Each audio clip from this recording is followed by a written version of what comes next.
Good day mga katropa. Dito pala meron din akong gapi na kung tawagin ay Blue Panda Big Ear.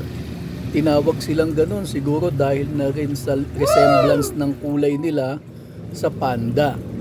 Ayan yung top view nila, makikita mo yung kulay na dark color which is blue naman yan pero pag ano kasi parang black siya sa malayo, tapos yung white sa bandang mukha nila o sa katawan. Yung female nila ganyan lang kapil yung itsura, mukha nga lang siyang kataba. Yung unang nabili ko yan, akala ko yung female kataba lang. Di ko talaga sila gaanong trip nung umpisa, kaya nung dumating sa akin yan mahigit 3 months ago, dyan ko lang sila nilagay sa tub na almost nag green water na. Dahil pagdating niyan dito, nilagay ko sila dyan sa tub, wala akong pakialam, hindi ko chine-check kung ano nangyayari, tapos ito na yung nasilip ko sa kanila ngayon.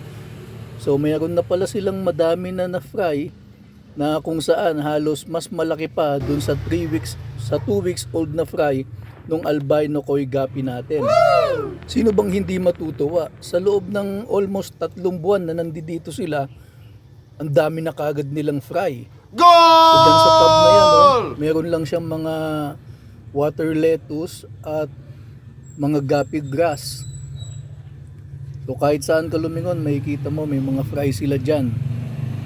Tapos sa tub na yan, naglagay din ako syempre ng walang kamatayang assassin snail para mabawasan natin yung pagdami ng mga pond snail at tsaka ng mga ram's horn.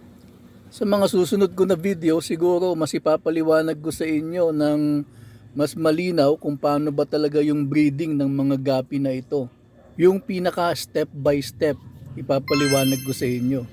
Kasi kung iisipin mo, ito, 3 months ago dumating yan sa akin, tapos ayan na sila, nag-breed sila, tapos habang lumalaki yung mga fry, ayan na naman.